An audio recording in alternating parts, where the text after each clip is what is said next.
पिछले एपिसोड में हमने देखा सियाबेल सिल्विया को जबरदस्ती हेलमन टी पिला देती है। फिर सिल्विया के साथ जबरदस्ती करने के कारण सिल्विया रोने लगती है। तभी वहाँ पे एरन आ जाता है और चिल्लाते हुए कहता है, तुम मेरी बेटी के साथ क्या कर रही हो।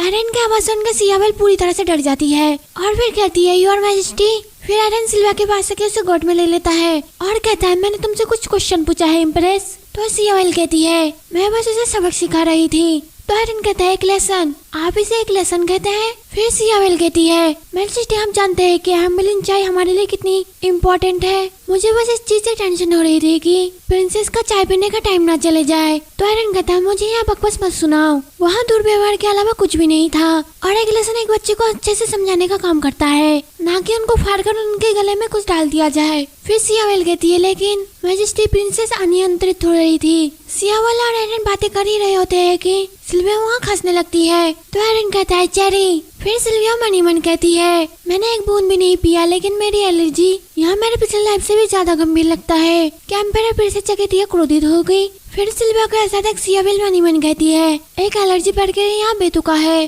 प्रिंसेस को एलर्जी नहीं, ये नहीं हो सकता। इसके बाद सिल्विया बीमार पड़ जाती है और वहाँ अपने बेड पर सोई हुई होती है। फिर एरन डॉक्टर से कहता है, एक एलर्जी। तो डॉक्टर कहते हैं, मुझे बहुत डर लग रहा है मैजेस्टी, रियली में ऐसे लोग हैं जिसे हेमलिन चाय से एलर्जी होती है, ऐसे लोग बहुत ही कम पाए जाते हैं और प्रिंसेस उनमें से एक है। फिर एरन कहता है, और ऐसा क्यों है कि हाउस पोकरे ने चाय के हेड मिनिस्टर बनने से पहले इस तरह की बुनियादी मामलों की जांच नहीं की। तो डॉक्टर कहते हैं, मेरा मानना है कि यहाँ बहुत ही रेयर है, इसलिए मुझे डर है कि जब हेमलिन चाय की बात आती है तो मैं सटीक निदान की कमी महसूस कर रहा हूँ। लेकिन मैंने जो यहाँ लक्षण देखे हैं, यहाँ तो खाली चाय की गंध मिलने से ही प्रक्रिया कर रहे हैं। यहाँ सुनकर एरन फिर मन ही मन कहता है, इसलिए वो चाय नहीं पीना चाहती थी, काश मुझे यहाँ जल्दी पता होता। फिर डॉक्टर कहते हैं, योर मैजेस्टी। तो एरन कहता है, बोलो। फिर डॉक्टर कहते हैं, उस चाय के बारे में जो प्रिंसेस ने हेमलिन गार्डन में पी थी, उसके अंदर एक विशेष पदार्थ का पता चला है। तो एरन कहता है, क्या वो पॉइजन है। फिर डॉक्टर कहते हैं, नहीं, वो पॉइजन नहीं है, वहाँ एक विचित्र पदार्थ है जो कि मानव शरीर के मानव को प्रभावित करता है। तो एरन कहता है, और सेकंड टी में। फिर डॉक्टर कहते हैं, पहले ही फर्श पर बिखर चुका है और इसकी जांच करके निष्कर्ष निकालना मुश्किल है। हालांकि हमें प्रिंसेस को हेमलिन चाय से दूर रखना चाहिए और रियली में सभी समान पदार्थ। और भगवान का शुक्र है कि उन्होंने बहुत कम खाना खाया, त्वरित प्रक्रिया के कारण बहुत जल्दी ही ठीक हो जाएंगी। तो एरन कहता है, अगर वो महीनों तक चाय पीती तो यहाँ सोचकर ही कांप उठता हूँ मैं। हेमलिन चाय की संबंधित सभी चीजें हाउस पोकरे और इम्प्रेस के निर्देश के अंतर्गत आती है और एक युवा लड़की के खिलाफ ऐसे क्रूर कदम उठाना क्यों जरूरी था। फिर डॉक्टर कहते हैं, मेरे राय में इसी विवाह व्यक्ति को लंबे टाइम तक इस तरह की दवा का प्रबंध कराना माना कि उपयोग करने की क्षमता में भारी गिरावट आएगी। तो एरन कहते हैं, समझ गया, फिलहाल आप इस बारे में किसी से बात नहीं करेंगे। और ऐसे ही सिल्विया कुछ दिन तक बीमार थी क्योंकि उसका बुखार कम नहीं हो रहा था। एरन और डेवन दोनों अक्सर सिल्विया से मिलने के लिए आते थे। जब सिल्विया को होश आया तो सिल्विया ने इनके बारे में सुना तो उसे थोड़ी खुशी महसूस हुई, लेकिन वही दूसरी ओर सिल्विया अभी भी सियाबेल के इस तरीके को नहीं भूल पाई। फिर सिल्विया मन ही मन कहती है, लेकिन वह मेरे साथ ऐसा क्यों करेगी और वह मैंने एलर्जी के बारे में जानकर इतनी परेशान क्यों थी। फिर वहाँ पर डेवन और एरन आता है। वहाँ आने के बाद एरन कहता है, चेरी अब आप ठीक है, क्या आपको अभी भी बुखार महसूस होता है। फिर डेवन कहता है, क्या तुम ठीक हो, मैं तुम्हारे पसंदीदा केक लेके आया हूँ, शायद आप इसे बाद में लेना पसंद करेंगे। उनको देख सिल्विया फिर शर्माने लगती और कहती है, मैं ठीक हूँ। तो एरन कहता है, ईमानदारी से कहना और अगर किसी चीज की आवश्यकता हो तो हमें बुलाना। यहाँ सुनकर सिल्विया फिर मन ही मन कहती है, मैं सच में अभी ठीक हूँ। यहाँ थोड़ा शर्मनाक है लेकिन फिर भी मुझे ये खुशी देते हैं। जब मैं बीमार थी तो पिता के क्रोध ने महल छीन लिया। फिर एरन एक मीटिंग बुलाता है जिसमें कि वो कहता है, हाल ही में प्रिंसेस की चाय में एक संगीन पदार्थ मिला है, इसे बर्दाश्त नहीं किया जाना चाहिए और इसे हत्या के प्रयास में दंडित किया जाएगा। इस प्रकार हाउस पोकरे जो हेमलिन चाय की प्रभारी है, साथ ही इम्पेरियर जिन्होंने प्रिंसेस पर चाय थोपी, उनको भी नजरअंदाज नहीं किया जाएगा। फिर वहाँ से एक शख्स कहता है, मैजेस्टी हत्या यहाँ कितना साहसी आरोप है। फिर दूसरा शख्स बोलता है, और हेमलिन चाय पर शोध वर्जित है। फिर और एक शख्स बोलता है, केवल पश्चिम साम्राज्य और हाउस पोकरे पर ही इसका अधिकार है। तो एरन कहता है, यहाँ प्रतिबंध किसी शाही की हत्या के प्रयास के जांच पर लागू नहीं होता है। मैं उस इम्प्रेस की भी गवाह हूँ जो प्रिंसेस के मुंह में चाय डालने की जबरदस्ती कोशिश कर रही थी और जान ले कि इसे हल्के में नहीं लिया जाएगा।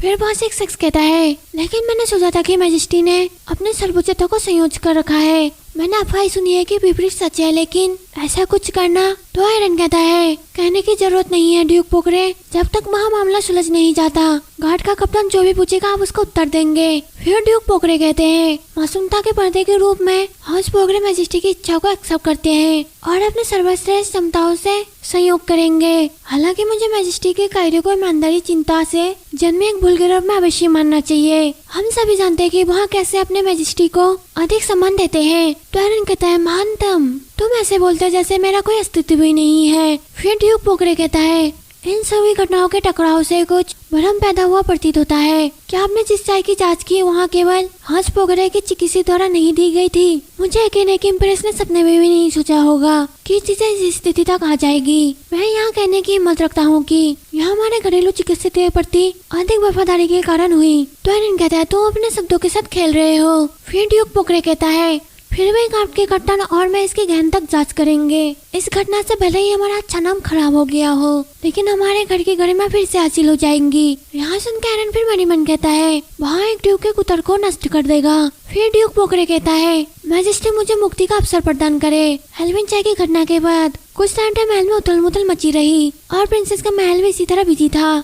फिर सिल्विया मनी मन कहती है हर कोई बिजी है, मुझे चुपचाप टहलने जाना चाहिए। फिर एली कहती है मैं चाहती हूँ कि प्रिंसेस की किसी भी अन्य एलर्जी के लिए जांच किया जाए। तो जैन कहती है हाँ जैसे ही महल के डॉक्टर आएंगे। तो एली कहती है और फिर यहाँ कहकर एली पीछे मुड़ती है तो वो देखती है कि सिल्विया वहाँ से गायब है और सिल्विया का टेडी वहीं पे गिरा हुआ है, जिसे देख एली कहती है प्रिंसेस का खिलौना। फिर हम डेवियन को देखते हैं जो कि कहता है आप कैसा महसूस कर रहे हैं सिल्विया? तो सिल्विया कहती है हाय डेवियन, और मैं अभी अच्छा महसूस कर रही हूँ और देखो मुझे क्या मिला। तो डेवियन कहता है ठीक है चलो अंदर वापस चलो, फादर भी आ गए हैं। यहाँ सुनकर सिल्विया भी मनी मन कहती है फादर क्या हमें आज मिलना था? फादर और डेवियन दोनों मुझे ढूंढ रहे थे। मुझे आश्चर्य है क्योंकि मैंने डेवियन के स्टेटर को पढ़ा था जिसमें कि वो सोच रहा था मेरे प्यारे बहन के साथ ऐसी चीजें क्यों होती रहती है, हम क्या करने जा रहे हैं। फिर सिल्विया अपने महल में वापस लौट आती है। वहाँ आने के बाद सिल्विया सबको देखती है और मन मन कहती है हर कोई ऐसा क्यों है। तो एरन कहता है चेरी हमें आपके डैडी के बारे में कुछ अजीब पता चला। यहाँ सुनकर सिल्विया चौंक जाती है और फिर मनी मन कहती है कुछ अजीब है नहीं, क्या इस लैब में भी काले जादू के निशानों के लिए मुझे दोषी ठहराया जाएगा? सिल्विया यहाँ सोचती है और डरने लगती है। फिर एरन उससे पूछता है मैं तुम्हें दोष देने के लिए यहाँ नहीं हूँ चेरी, मैं केवल यहाँ चाहता हूँ कि आप मुझे समझाए। यहाँ सुनकर सिल्विया फिर मनी मन कहती है समझाना पर क्या? फिर एरन सिल्विया को कुछ चीजें दिखाता है। यहाँ तक सिल्विया फिर मनी मन कहती है इसका मतलब ये था यहाँ पे ज्वेलरी है जिन्हें मैंने अलग रख दिया था जब मैं महल से भाग जाऊंगी, और मार्गों के बाहरी दुनिया और पैसों के मूल्य के बारे में सीखना आगे जो होगा उसके लिए मुझे तैयारी करना चाहिए। फिर डेवियन कहता है हम पागल नहीं है, हम केवल कहानी का आपका पक्ष सुनना चाहते हैं, क्या आप हमें बता सकते हैं? यहाँ सुनकर सिल्विया डरते हुए कहती है वेल, और फिर वहाँ डेवियन का स्टेटस देखती है जिसमें कि वो सोचता है क्लियरली कुछ चल रहा है। सिल्विया उस टेडी को हर जगह ले जाती है, अवश्य ही किसी ने शराब देने के लिए उसके अंदर वहाँ ज्वेलरी डाल दिए होंगे। यहाँ तक सिल्विया मनी मन कहती है अरे नहीं वो पागल हो रहा है। फिर सिल्विया कहती है कुछ टाइम बाद जब मैं बड़ी हो जाऊंगी तो अगर मैं महल छोड़ना चाहूंगी तो मुझे इन चीजों की आवश्यकता हो सकती है, इसलिए मैंने इसे रखा था। यहाँ सुनकर डेवियन चिल्लाते हुए कहता है चली जाओगी, कहाँ जाओगी? तो सिल्विया कहती है मुझे बाद में महल छोड़ना होगा और मुझे इसके लिए तैयार होना होगा।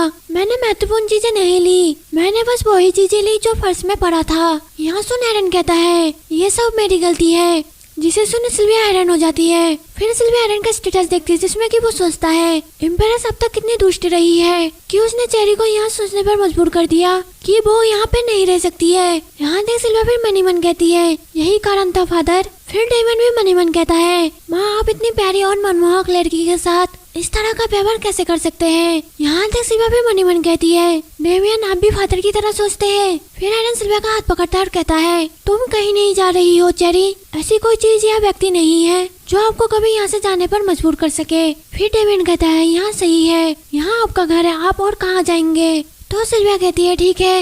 यहाँ देखने के बाद एरन मनी मन कहता है सिया वेल, मैं कसम खाता हूँ कि मैं तुम्हें उसके करीब नहीं आने दूंगा। इसके बाद हम दूसरे दिन देखते हैं। एरन कहता है और जांच के नतीजे? तो ड्यूक पोकरे कहता है यहाँ कहना जितना दुर्भाग्यपूर्ण है मैजेस्टी, सबूत रियली में हेवलिन स्पेशलिस्ट के कमरे में पाए गए थे। फिर एरन कहता है कौन सा सबूत? तो ड्यूक पोकरे कहता है, एक पदार्थ जो किसी भी मानव को बाधित करता है। हमारा मानना है कि उन्होंने प्रिंसेस की चाय में काफी बड़ी मात्रा में डाला था। पूछताछ के लास्ट तक उन्होंने हाइनेस की क्षमता के बावजूद उन्होंने यह एक्सेप्ट कर लिया कि वो अकेले थे। फिर एरन कहता है, क्या वो अकेले थे? तो ड्यूक पोकरे कहता है, घाट के कप्तान चीजों की पुष्टि करने वाला पहला व्यक्ति थे। हाउस पोकरे के प्रति अत्यधिक निष्ठा के कारण यहाँ एक ट्रेजेडी होना निश्चित था। फिर वहाँ पे खड़ा एक शख्स कहता है, हालांकि हमने साधन द्वारा हमारे डॉक्टर उचित देख रेख करने में विफलता के प्रतिबिंब के रूप में मैजिस्ट्रेट जो भी सजा उचित समझेंगे हम उसे एक्सेप्ट कर लेंगे। फिर और एक शख्स कहता है, माफी के शब्दों पर्याप्त नहीं है, इसके वास्तविक परिणाम होने चाहिए। यहाँ सुन के एरन फिर मन ही मन कहता है, घाट का कप्तान भरोसेमंद है, अगर उन्हें कोई सबूत नहीं मिला है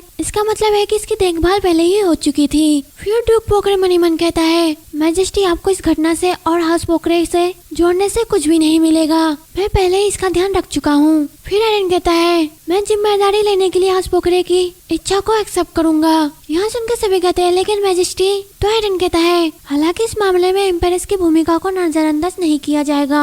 आपसे प्रिंसेस के पालन पोषण के संबंध में उनकी सभी शक्तियाँ निरस्त की जाती है। फिर ड्यूक पोकरे कहता है, एम्पायरस को प्रिंसेस की गहरी चिंता है। तो एरन कहता है, क्या इसीलिए उन्होंने प्रिंसेस को बोलती चाय पिलाकर उनका चेहरा लगभग नोच लिया? मुझे इसमें सहमत होना कठिन लगता है। फिर ड्यूक पोकरे कहता है, अगर यह मैजेस्टी की इच्छा है तो यहाँ पूरी की जाएगी। यहाँ सुनकर सभी लोग आपस में बात करने लगते हैं। मैंने सोचा वहाँ हाउस पोकरे के प्रति ज्यादा सख्त होगा और इसका मतलब यह है कि सब कुछ खत्म हो गया है। फिर एरन कहता है, बिजनेस का एक और विषय है जिसे मैं आज तुम सबको बताने वाला हूँ। सन लॉयड, अगर आप चाहे तो, चूँकि सभी सुरवर अंधता है कि कमरे में मौजूद है, मुझे नहीं लगता कि इसे रोकने की और जरूरत है। यहाँ कहकर एरन एक बॉल जैसे गोले को निकालता है। वहाँ तक सभी कहने लगते हैं, बिजनेस का कोई अन्य मामला? क्या मैं पूछ सकता हूँ कि यहाँ किससे संबंध है मैजेस्टी? तो एरन कहता है, वहाँ एक संगीन घटना थी जिसे हमने चुपचाप उजागर किया है, फार्मर को ग्रम्बेल में ट्रांसफर करने के संबंध में। यहाँ कहने की जरूरत नहीं है, हमने जो पाया वहाँ काफी दिलचस्प था, जैसे कि फार्मा मार्कोस पल्मा के मैनेजमेंट और ट्रांसफर के देखरेख का आरोप है। तो मैं इसमें आपकी राय जानना चाहता हूँ। तो आगे आओ मार्कोरेस। तो मार्कोरेस कहता है, मैजेस्टी, मुझे किसी भी घटना की कोई भी जानकारी नहीं है, आप जो भी सोचते हैं वो अवश्य ही गलत है। तो एरन कहता है, गलतफहमी? क्या आप कॉन्फिडेंस के साथ कह रहे हैं कि यहाँ गलत है मार्कोरेस? फिर मार्कोरेस कहता है, फिर पॉजिटिव में पूरी तरह से निर्दोष हूँ। तो एरन कहता है, तो फिर आप स्वयं क्यों नहीं देखते? यहाँ कहकर वो इस गोले को नीचे गिरा देता है और फिर से कहता है, इस क्रिस्टल बॉल के माध्यम से आप देखेंगे कि यहाँ सबूत है कि आपने अपनी जिम्मेदारी के तहत फार्म की जड़ी बूटियों के साथ छेड़छाड़ की है। क्या आप कुछ और कहना चाहेंगे? फिर मार्कोरेस कहता है, आप गलत है मैजेस्टी, मैं कभी नहीं करूँगा। तो एरन कहता है, उसे ले जाओ सर लॉर्ड। फिर ड्यूक पोकरे कहता है, मैं सबको समझा सकता हूँ, यहाँ था। तो एरन कहता है, यहाँ बैठक डिसमिस की जाती है। और फिर मन ही मन कहता है, पोकरे का मार्कोरेस के साथ गहरा संबंध है। मार्कोरेस से पूछताछ करने के बाद मुझे पता चलेगा कि ड्यूक क्या छुपा रहा है। मैं तुम्हें इतनी आसानी से जहाज से नहीं बचने दूंगा ड्यूक। इसके बाद हम सिल्वा के महल में देखते हैं, जहाँ पे सिल्वा का एक गिफ्ट मिलता है। और फिर एरन कहता है, मैं तुम्हारे लिए कुछ लाया हूँ चेरी। यहाँ देख सिल्वा थोड़ा कंफ्यूज हो जाती है और फिर कहती है, लेकिन आज मेरा बर्थडे नहीं है। तो एरन कहता है, गिफ्ट केवल बर्थडे के लिए नहीं होता है, तो फिर इसे खोले। यहाँ सुनकर सिल्वा फिर एरन का स्टेटस देखती है, जिसमें कि वो सोचता है, ऐसा कैसे लगता है कि वो हर दिन और ज्यादा अट्रैक्टिव होते जा रही है। क्या मेरी आंखें किसी माना इन्फेक्शन से इन्फेक्ट हो गई है? यहाँ तक सिल्वा फिर मन ही मन कहती है, बेल, मुझे लगता है कि मैं पहले इसे खोलूंगा फिर पूछूंगी। यहाँ सोचने के बाद सिल्वा इस बक्से को खोलती है तो उसमें से एक नेकलेस निकलता है, जिसे देख सिल्वा मन ही मन कहती है, एक नेकलेस? फिर एरन कहता है, मैंने तुमको वादा किया था और तुम्हें अब हेमलिन चाय नहीं पीनी पड़ेगी चेरी। तो सिल्वा कहती है, हाँ। फिर एरन उस नेकलेस को सिल्वा को पहनाता है और कहता है, यहाँ एक सील से उकारा गया है जो आपके माना को एकत्रित करता है, इसे कभी ना उतारे, यहाँ आपके चाय से बचने का एक अच्छा तरीका है। यहाँ सुन सिल्वा स्माइल करती है और कहती है, ठीक है। और फिर एरन को हक करते हुए कहती है, थैंक यू डैडी। तो फिर एरन कहता है, तुम्हें यहाँ पसंद आया है ना? फिर वो दोनों कहीं जाने लगते हैं तो सिल्वा पूछती है, हम कहाँ जा रहे हैं? तो एरन कहता है, कोई स्पेशल जगह नहीं। फिर एरन कहीं पहुँचता है, वहाँ पे कुछ लोग आते हैं और कहते हैं, हेलो योर हाइनेस। तो एरन कहता है, तुम्हें मेरे फादर के लालसा को क्षमा करना होगा और यहाँ चेहरे पर ध्यान ना दे।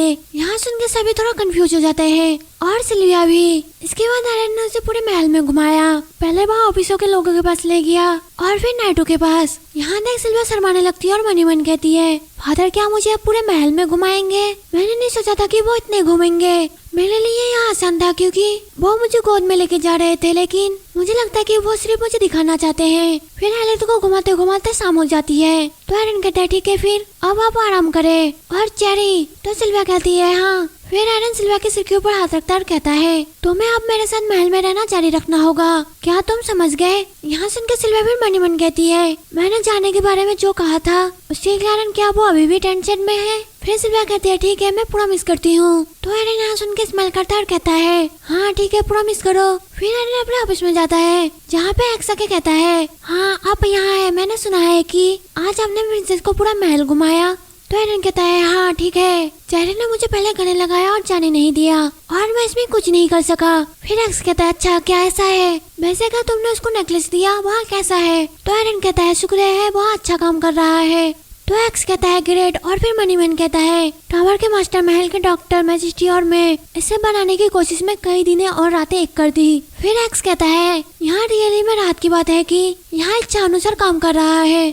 तो एरन कहता है यहाँ दुर्भाग्यपूर्ण है कि इसका उत्पादन बड़े पैमाने पर नहीं किया जा सकता। फिर एक्स कहता है हाँ यहाँ कठिन होगा, टावर के मास्टर अभी भी खाना की कमी के कारण बिस्तर पर पड़े हुए हैं। तो एरन कहता है उन्हें देखेगी उनकी अच्छी इलाज हो। फिर एक्स कहता है मैंने कोशिश की लेकिन महल के डॉक्टर भी थकावट के कारण बिस्तर पर है। तो एरन कहता है इस पर गौर करें कि उन दोनों को उनके प्रयासों का मुआवजा कैसे दिया जा सके।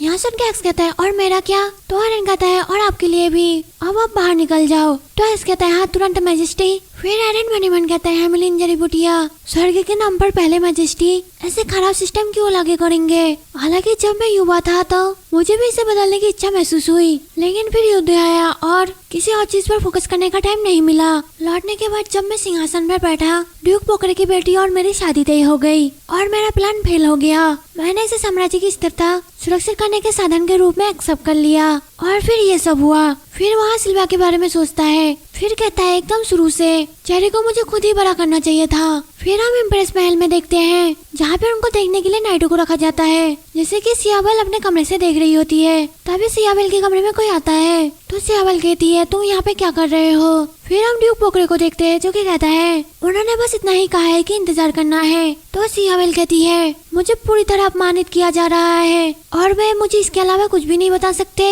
यहाँ कहकर वहाँ एक जग को उठा लेती है। तो फिर ड्यूक पोकरे कहता है आपको शांत रहने की जरूरत है। फिर सियाबल वहाँ जग फेंक देती है और कहती है मेरा शांत होना समाप्त हो गया है और मुझे आश्चर्य हो रहा है कि उसने मेरे कर्तव्य को भी छीन लिया। फिर ड्यूक पोकरे कहता है यहाँ मैजेस्टी मुझे डर है कि मैं नहीं जानता कि आप किस बारे में बात कर रहे हैं। तो सियाबल गुस्से में कहती है अरे यहाँ कुछ भी इम्पोर्टेंट नहीं था। फिर ड्यूक पोकरे कहता है किसी भी मामले में मैं कुछ टाइम तक आपको सावधानी बरतने का सुझाव दूंगा। तो सियाबल चिल्लाते हुए कहती है उस छोटे से खतरे ने मुझे आधे साल तक इस महल तक सीमित रखा है। मैजेस्टी को उस कीड़े की बात पर भरोसा है और मेरी बात को वो अनसुना कर रहा है। फिर ड्यूक पोकरे कहता है मैं भी आपकी तरह चकित हूँ और भूलना नहीं कि हमारा सिगरेट ही सबसे पहले है। यहाँ सुनने के बाद सियाबल फिर मनी मन कहती है उसने सिल्विया को उड़ा दिया, यहाँ सब उसकी गलती है। ऐसे ही जल्दी जल्दी वक्त निकल गया और अगला तूफानी मौसम पहले से ही इनके सामने था और ऐसे ही जल्दी ही सिल्विया का 7 वनडे का टाइम आने वाला था। लेकिन इस बार सिल्विया चाहती थी कि उसका वनडे नॉर्मल रूप से ही बनाया जाए,